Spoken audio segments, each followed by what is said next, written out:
Greetings everyone. My name is Maisha Bell. I am a fellow YSF colleague and current chair of our African American Resource Network. And I just want to welcome each of you to today's discussion. Um, and I want to really thank you for just being here, for sharing yourself and your time um, during this difficult moment in our history.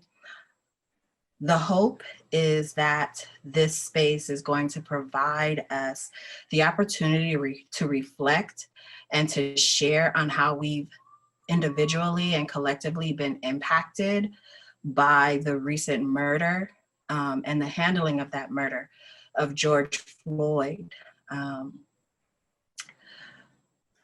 There may be as many feelings present right now as there are people present, and that's okay. You may find yourself feeling angry, feeling hurt, worried, sad. You may be feeling tired. And I really just want to tell you that however you're feeling right now is totally valid. There's no right way to feel right now. And I would hope each of you would take this next moment to join me in just recognizing, like, how are you feeling? What are you present to right now?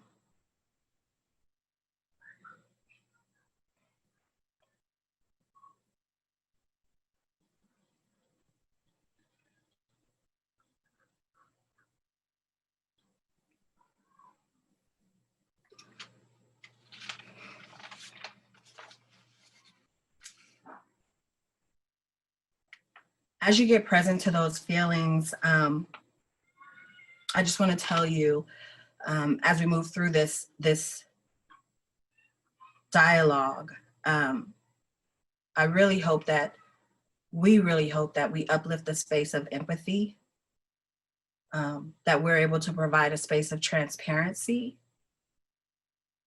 and that it can support us in moving in the direction of building trust.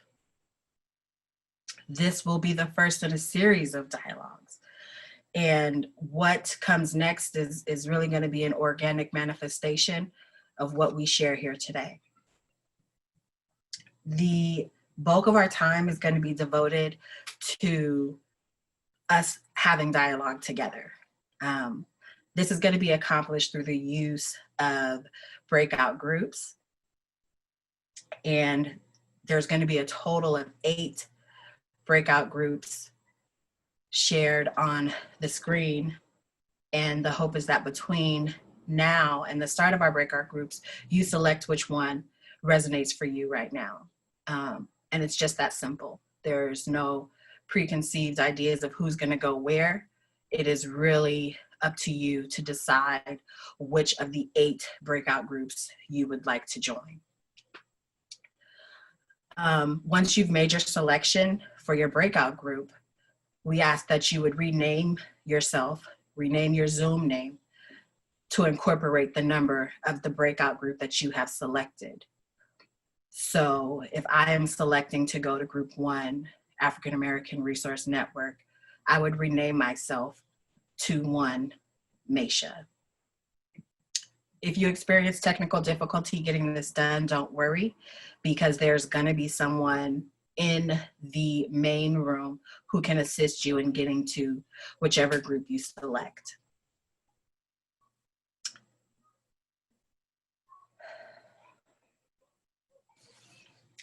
The additional goals that we really have from this conversation is to just really affirm our staff of color, number 1. Affirm our Black African American staff right now. And to share some organizational perspective on what's happening, and to ensure that voices are heard. And to move us forward with those objectives, I would like to take this time to introduce the next person who is going to come to the conversation, our president and CEO, Chuck Collins.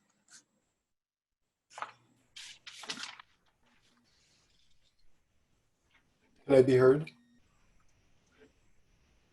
Is the answer yes?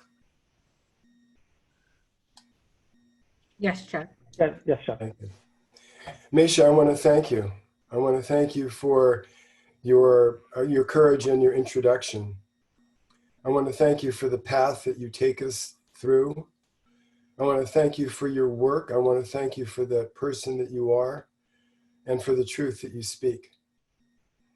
I also would like to bow my head in prayer to the Floyd family and to Oscar Grant's family and Trayvon Martin's family and to all these families in America who have lost precious members of their own. This is a collective grief that we need to exhibit, because in grief, you find that space between where you wish things were and the reality. In grief, we explore that I want things to be wonderful. I want them to be as I thought they were, but the reality is they're not. And that's where grief lies. And grief is a very important thing for us to understand. If we have that feeling inside of us to grieve not only for the families, but grieve for our nation. I want to thank my daughter Julia and my daughter Sarah, because together we've been working on what we call here a theory of change around using our voices collectively and borrowing from each other with ideas that we can really use to activate important and brave conversations. So there's a lot of gravity today. There's a lot of braveness that we're asking for, but only that you can summons. But we want you to know that it takes a degree of being brave to talk about what we have to talk about. Histories can end. The unfettered ability of the American narrative to have authority is under severe question. America's racial history is one of the longest running lies in history. The idea of who built America and how it was built. One of the longest running lies in history is the illegitimate character of the claim that white people have taken for the work that Africans under slavery. See, Africans were the only people that were brought here under slavery. And this is what separates us. The difference is we came over here in bonds and chains. We didn't come over here with the immigration paper. We came around with a noose around our neck and with chains on our legs and our arms, and that was how we arrived, to be held naked and sold in slavery. We didn't come on a boat where we got to go through Ellis Island or Angel Island. That didn't happen to us. But the longest running lie is that the American immigration story is one that is all the same, and it's not. And so when we look at this, history is ending right now, because the illegitimate character of American authority is under threat. We have a constitutional system that is based on a lie, that all men are created free and equal. It took the Civil War and 13th, 14th, and 15th Amendments even to get Black people free out of bondage and indentured servitude. And where are we today? In 2020, when that Civil War was over 150 years ago. And no matter of whether it's Brown versus the Board of Education, and we think, oh, separate but equal, now we're going to have fair schools. No. The Civil Rights Act, did they really change things? No. America's authority is under siege right now. The American century is coming to an end, and a new history is either beginning or this is the beginning of the end. because systemic racism cannot coexist. There can be no systemic racism in a just society. And what I really call into attention is the difference in the Black narrative, the African-American narrative. It's not the same. And until we recognize that, we tend to heap together all of these ethnicities and all of these other attributes of people and say it's all the same, and it's not. And the COVID crisis has laid bare the truths that were underlying here. Because it's our Latinx and our Black people who are dying at the highest rate right now. And that's because of the weight of history that we bear on our shoulders. And this is an intergenerational thing. This didn't just happen, because, Mr. Floyd was killed. The history of death and lynching in this country is as long as it's been around. And it's time really to put that on the table and deal with what are the systems that hold this in place. And the discomfort that we all have when it comes, it's all right to talk about everybody else, but it's not comfortable to talk about Black people because you have to surface a history that nobody really wants to talk about. Right. And the miseducation that we have in our systems, the school books that we read, the lack of recording of the real truth that's been going on, reinforced by governments and school systems. All of that, and reinforced by economies and contexts and politics. And it weighs heavy on Black people. That's why we die young. That's why we have disproportionate health outcomes. There's a weight of history that's on our shoulders and we can't take it anymore. And that's what's happening right now. And that's what this conversation is really about. And it's not about diversity and inclusion. I get DIG. In a way, DIG is a nice tool. It's realigning people and you can have conversations in chat rooms and things like that. But unwinding systemic racism doesn't add up in the sum of what DIG can do. Because it has to change what's happening inside of us, inside of the lies that we're willing to live with every single day. And DIG isn't going to get there. It's not a sharp enough tool. It's not really a transformational tool. And what we really want to talk about are how these underlying assumptions have to really be challenged in order to really unpack structural and systemic racism. It's not easy. We can win wars for other countries. Johnny can come marching home again. And there are no jobs for Black people. Labor unions are segregated, schools are segregated, housing administrations segregate homes. And we have no economic stake in it for most Black people in America. And that's an underlying truth that we have to live with. We have to unpack this systemic racism. The other thing that I want to talk about is how we move forward. What are the personal characteristics that each one of us has? What can we build from here? Anger won't be enough to make any change. We have to sit with things for a long time and recognize inside of ourselves.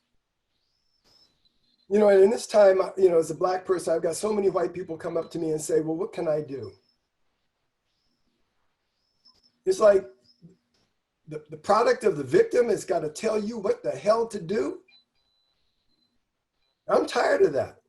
I'm really tired of white people asking me to answer their problems. Because if we could get rid of whiteness for sure, all of us would bear a burden that we don't want to carry. We're all one human race. When I look in your eyes, I really very seldom see through the lens of whiteness. And that's not who I am, but that's what society puts on us. I look at you each in your own individual and beautiful selves. And I hope that we can all look at each other that way. And when I think about the YMCA and I think about, kind of who we are, and I borrow from Julia and Sarah when I talk about this, there are kind of three categories of people that I'm going to talk about. They're the disruptors. They're the people that will actually stand on the line and they will take the brick either metaphorically or accurately and put it through the window or the wall. They will disrupt. They will also change the truth serum. They're into changing the way things are. They want a new path. They want something better. And they disrupt the status quo. So it's time for disruptors to get busy. Then there are the visionaries. Visionaries are often people who can see beyond the cloud. They often have a strong voice, so they can write well. And they can help too, because they can really plant that flag where it needs to be, and they can see the top of Mount Everest when it's dark. And visionaries are important. And then they're builders. They're builders. Builders build. They seek systems that are valid. They build community, they build relationships, they build strength, they build health. They build belief systems. And they're builders.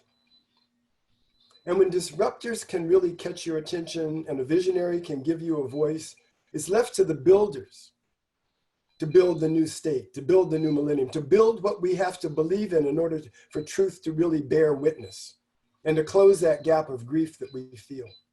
Everybody's got a part in this. And you may be something completely different. You might not be described by those three that I named. But there's a role for disruptors, there's a role for visionaries, and there's a role for builders. This COVID crisis has really been a precipitating agent that has really told us about things that have laid barren and long, long buried. And it's all out there right now. Some of you probably have to go home and, have those conversations with families that are different. You might be coming from a different place because different people have different realities. And what I would like to say, in my final comments are, let's think about one other property, and that's called grace. Let's try to find the grace in these moments. The grace to understand who we are in ourselves and give us our own personal grace for our own journey. When you think about somebody who would throw a rock through a window, why would somebody get in a riot in the middle of COVID? Because they've had enough. And there's nothing else that could be taken for a person, who they would risk COVID. Hell with COVID. But a window can be fixed. A window can be repaired. A broken window can be replaced. But Mr. Floyd's life cannot. And neither can Mr. Asbury or Oscar Grant or all the other people we could list down the line. Trayvon Martin's young life snuffed out. Yeah, his life can't come back. But the window can. So give grace to those people who express their anger through that. And give grace to the larger framework that we have to build. Because it's in grace where there can be really transformational change. And it's the way it's always been. I've seen these things before. I grew up under the threat of nuclear war. I saw Martin Luther King, John Fitzgerald Kennedy, I saw Malcolm X, Patrice Lumumba, Bobby Kennedy. All those people were shot and killed. Jack Kennedy was killed on my 16th birthday. I've seen hope assassinated over and over again, but I have seen out of the dust rises hope. Find grace among yourselves, in your neighbors, and in who you are. And let's use this moment of grace to replace fear. Let's have grace replace anger. Let's have grace replace inaction. And let's look at justice in its proper light. There can be no justice in an unjust world. And I pray with you today that we will find the grace to move beyond these moments. Thank you. Jamie? Thank you, Chuck. I want to take a minute here and really talk about the organization that you work for, that you've committed to and you've honored. And let's start first by saying the loss of members of the Black African community at the hands of police cannot be tolerated. Let's start there too. And let's add some names to that. Sandra Bland, Breonna Taylor. Let's add those names of people that have lost their lives recently due to the hands of the police. But I need you to think for a minute as we begin the truth telling. We really need to face who we are as an organization. The why, if we don't do that, if we don't really face the truth of who we are as an organization, we're 169 years old. You cannot separate the YMCA from the society we live in today. They are mutually exchangeable. So think about what we've done. We like to own our positive history, the things that we've done to make the US better. But if we don't step back and look at what we've done to not make it better, what we've not stepped into, then we're not being fully truthful with ourselves, or honest with ourselves. So let's look backwards so we can learn from it, so we can move forward. But we've got to own our history, both positive and negative, as we change the society for both the good and the bad. We live in a country founded on ideals that we all are equal, right? We work for an organization that says we stand for all. Damn it, it's time we made that true. It's not true today. So let's restate, the Y is committed to eliminating racism, inequities, and disparities, and we have to do it. The Black African American community is counting on us to do this. We need to step up, we need to stand with them. We need to listen, learn, and empower others to be impactful. So today starts a series of conversations. We're going to have moderators going to bravely lead us through this conversation. We're going to hopefully be truthful in our conversation with each other. And we need to talk about your truth and individual experiences you're facing today. And all of you that showed up, thank you for creating this space for dialogue.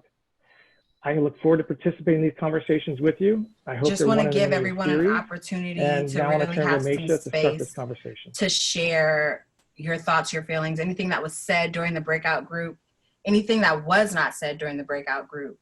Now is the time for us to be able to bring that dialogue to the larger conversation.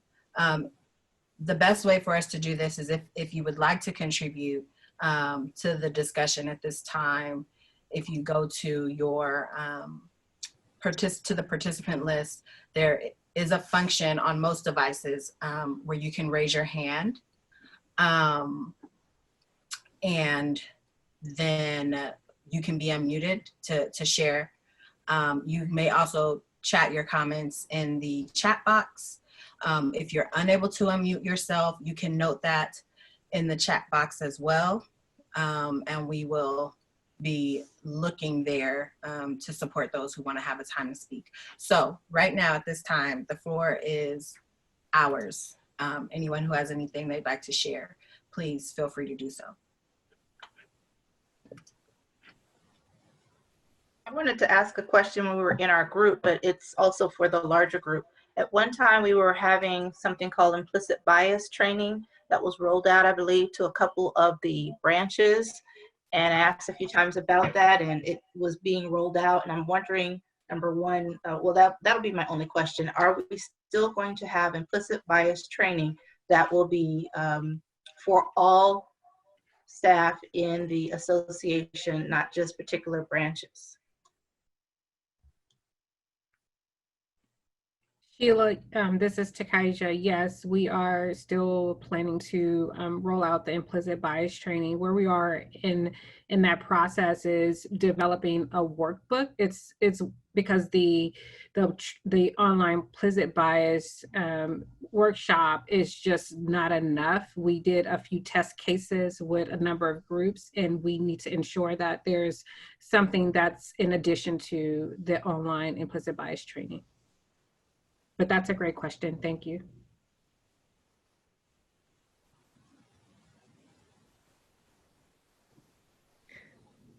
Hi, I wanted to share, hopefully everyone can hear, it's Cecile here, that also I worked with Wahid, who was with Urban and moved away.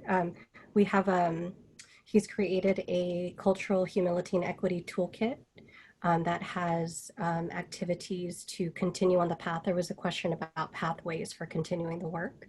And so it's something that we have, it hasn't rolled out yet, but I would love to work with anyone who's interested in working on that, to picking what might be the best pathway, which one might be the best first one to start with. But we've got some really amazing things that Wahid has created. So just want to put that out there for everyone to know that it's there. Thank you. And I see that, Jonathan, you have your hand up. Yeah, good afternoon or good evening to everybody. And you know, I was in group 2, and I was expressing that this experience has woken up the right organization. to create change.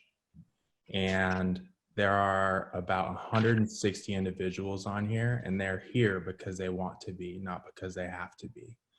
There's 160 people here who are allies ready to create change, and they're ambitious to learn how.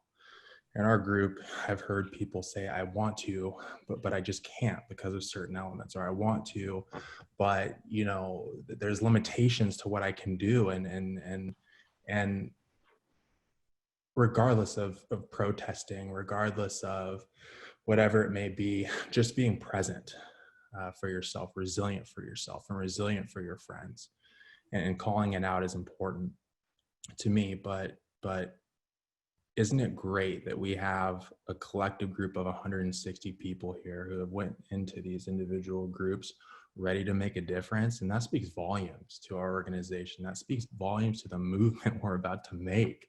And that excites me. That excites me regardless of all the chaos. This made my week. This made my month, to know that I'm not alone, because I felt alone for a long time. And I just want to say thank you for everyone who's here. And those who couldn't make it today and wanted to be here, thank them too. And I hope they watch this recording. But, you know, it's just special. Something's happening. And I know y'all feel it. It's happening. Thank you, Jonathan. We have more time together. We can share. If you have something that you would like to bring from your group discussion, now is the time. If there's something that's just been on your heart, on your mind, please feel free to bring it forward right now. I am looking through our participant list to see if there's I any raised other. my hand, but it wouldn't raise. Awesome, go for it. I just did it the regular way. I might be asking a pretty controversial question, but I wouldn't be me if that's not what I did. I'm a little interested to know what was discussed in the other groups, particularly the group about dismantling white supremacy and those kind of things, because what I did notice was that there were only African Americans in the African American Resource Network group, but what I've been hearing thematically is people who are not African American asking African Americans what they could do to be more supportive or to be better allies.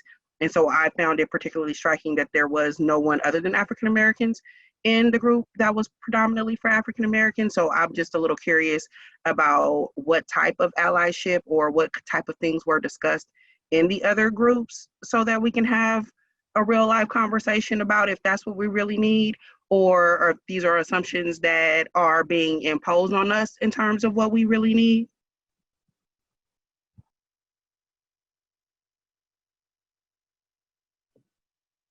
Margaret, do you want to take that question on? Yeah, I'm happy to take that question. So I was moderating the group number 6, which was the, I can't remember exactly how it was phrased, but about white supremacy culture. We talked a lot about what is the role for white people. So essentially, I went through 5 methods of divesting from white power and weaponizing your white privilege in order to work on dismantling white supremacy, both internally and externally. So we talked about education, organization, contributing and not controlling, following Black leadership, listening to Black leadership, and not showing up as experts, having humility in our place, but also making sure that we build stamina for these conversations, that we do not confuse comfort and safety, that when we are uncomfortable, it is not the same as being unsafe, and that we need to build stamina in order to be in these conversations, to be in this work, to be accountable, make mistakes, and repair the harm that we do, to acknowledge the harm that we do. So if anybody else wants to jump in, I'm trying to remember everything else. Which I'm afraid there was a lot of people in our group, and I kind of lectured folks a lot. I'm have done a lot of work in this area, and I currently organize with a Black-led organization over here as a white ally and accomplice, and that is their terminology. That is not mine. So I've brought a lot of teachings from that work as well. Margaret, can you talk about what you had as read? Yeah, so we read an excerpt from the Me and White Supremacy workbook.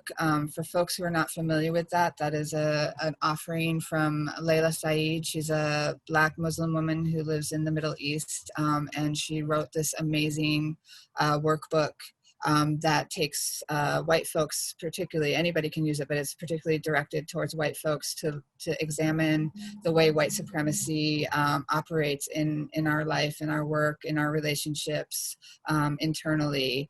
So it's 28 days. Each day is a new concept, things like white apathy, white centering, white exceptionalism, all these different concepts. So what we read was an excerpt of hers about how that we have to be in this work, that it is uncomfortable work, that it is painful work, but that the pain that we feel is nothing compared to the pain that Black, Indigenous, and people of color feel, especially the harm that we cause them through our racism. So she really just talked about one of the things that I love.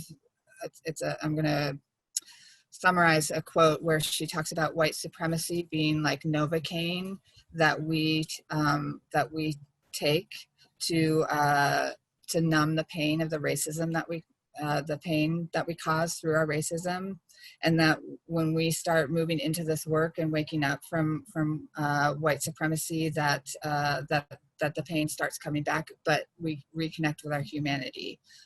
White folks have a history of losing our humanity through this system of white supremacy. So yeah, Jamie, anything else that you, okay. I just wanted to mention to Margaret, you went through a great list, but not even like, you just hit the tip of the iceberg of some great resources of different books and ways in which that we can, as white people, really look at our white supremacy and the harm that we have and do cause. The last method, so the 5 methods are educate, organize, contribute, not control, intervene, and divest. We believe that all white wealth is stolen wealth, and it is our duty to give that wealth back in any way possible. So yeah, and all methods must be practiced to be in this work, we believe. So.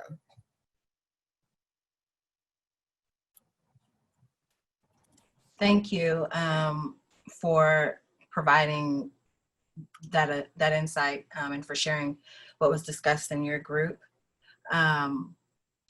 We have a little bit more time. I'm going to pause for about 60 seconds just to give folks an opportunity to chime in if there's something that you really want to bring to the group, to add any additional comments that you may have to the chat, so we can make sure that everyone leaves feeling however you're feeling, but knowing that you had the opportunity to leave us with whatever you wanted to leave us with.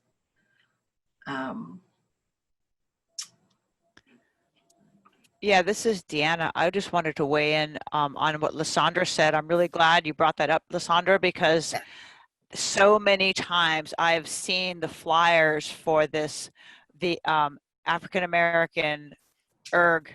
I've heard the invite on this call and just been like, I want to be there. I want to be there. And I feel like I don't want to be perceived as a voyeur, as somebody who has a, what's the word, superficial appreciation of the Black experience, because I'm not Black and I don't know the experience. But it's called to me. And so you point out a point which is just so glaring to me, that nobody showed up in that room, and here I was, and I was one of them. So I just want to own that right up front and say thank you for saying something. And I want to be a part of it. I'd like to echo also for the group that I was in, which was allies. And a piece that we talked about too is our own privilege. I'm a Filipino American woman and I hold privilege. And how do I also divest of that privilege? We talked about the term BIPOC and what does that mean and why is it further separated? And speaking to really, I mean, as best as I can say this, that the separation of, or the term wanting to highlight that it is different of what I as a Filipino American woman experiences. It's nothing like what a Black Indigenous person of color experiences. So we talk about our own privilege and how can we divest of that privilege as well, my privilege of voice as I speak in all the spaces that I do, to get uncomfortable and name these really deepest parts of humanity that I know are happening, and to speak on them and let go of my privilege of comfort as well. I just wanted to say, because I forgot, I want to thank you so much for the ask about accountability for the group number 6. That is super important. We as white people cannot be trusted on our own. So it is really important that we are coming back and having accountability and letting you know. We did have an accountability partner in there. Thank you, Rosanna, for your service. Yeah, white people, if we're organizing on our own, we're always going to risk the persistent reestablishment of white supremacy. So thank you for the accountability ask. I wanted to share something again as well, just because I appreciate that we've taken the time to do this, and I thank the leadership for opening up this opportunity. And I feel that it's a safe place for us to share from our heart. But my concern is, how are we all going to be when this call is over? When we need to go out to the grocery store or to the gas station or on the freeway, are we going to remember what we've been talking about, what we're feeling, and what are we going to do about it? And it needs to start somewhere, and it needs to start with each and every one of us in all different ways, all different angles. And so I just encourage everyone to not stop here and just to take this so much further and so much longer, because we have to make a change. This has got to be enough to make a change throughout the world. So let it not just be today. Sheila, thank you for saying that. And if I can add to this, to a little bit of piggyback on what you were saying, the notion of accountability post this call, one thing that came up in our group, we were group number 3, our Latinx employee, it was the LREG group. One thing that we heard was after the protests and et cetera, who's going to still be out there standing with people? Who's going to still be out there still standing for racial justice? And who's going to sort of continue to nudge, like what Jonathan said, this group of 160 or however many are on the call right now, who's going to continue to keep nudging this, pushing this along to continue these real conversations where we do sort of peel back sort of the veneer, the layer, and actually dive and dig a little bit deeper to sort of root and base causes to what might be influencing the structural systemic racism that Chuck, Jamie, and everyone keeps talking about today. Thank you. And I do see we have one hand that's raised, and I don't want to say your name wrong. Is it Sharok? Yes, it's Sharuk. Thank you. I wanted to thank you for giving us the space, and I wanted to thank everyone in group 2 and all the groups for all the authentic shares. And you know, you can hear everyone speaking genuinely from the heart. And I wanted to especially honor, I'm really glad I was able to come. I had just got back from the pop-up childcare that we're providing. And this morning, in the past 2 days, I was hesitant to ask staff when they were doing health checks if they were in crowds, but they just came forward, and this shared with me that they chose not to because they want to be mindful of all our babies that we're taking care of and the children, and that they would tell me if they feel like they are compelled to go. And I really appreciated that from the few staff that did that at my site. So I really want to honor all our frontline staff and pop up, especially our African American staff who are working and who are coming to work. And it's so brave and courageous. And thank you all. Thank you. And we have time for one more comment. To sing, Parker, you had a comment? Yeah, thank you, Meisha, and thank you to everyone. I just wanted to extend gratitude for all of you being here. You did not have to be here, but you took time out of your schedule and made yourself available. So I just wanted to say thank you. And then I also wanted to acknowledge every Black African-American staff that's on this call who took the risk to hop on a call like this, not knowing if you were safe, not knowing if you would feel exploited, not knowing and really taking the risk to say, you know, I'm going to be present and do the best that I can, and understanding that you may potentially be trying to hold yourself together in these conversations. And so I just want to say thank you to that and to you for that, and just extend my deepest love and appreciation for you. Thank you for that, to sing. Of course, there's not enough time for us to really get out everything. Hopefully this is just one small step in the right direction. This is the first in a series of conversations that we're gonna have. And so I'm personally holding myself accountable. I know so many others on this call are holding ourselves accountable to not leaving this here.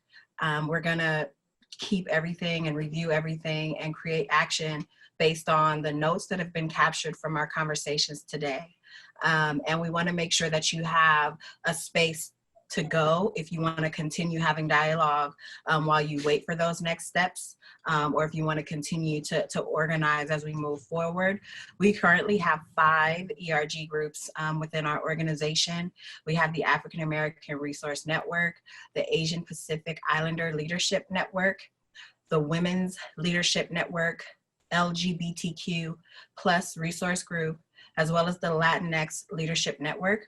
Jennifer Hughes is the chair of our ERGs, and you could reach out to her if you would like to be connected to any of these groups. You should be seeing her name and email address on the screen. It's jhughes, HUGHES, @ymcasf.org. And I am always and continue to be a resource if you need it as well. There will be a follow-up survey. Please, if the feeling moves you, complete the survey. We will have some additional things coming from our organization as it relates to refreshing all of our staff on our equity and trauma-informed principles, and some partnerships with the Human Rights Commission to support community healing and bridge building. And again, I started at the top of the call, just expressing my gratitude and thanking each and every one of you for coming. For me personally, I thank each and every one of you for being here to support my community, the Black African American community. And I just thank all of my fellow ISF colleagues for being together today. And that is all. So please enjoy the rest of your evening and take care of yourself.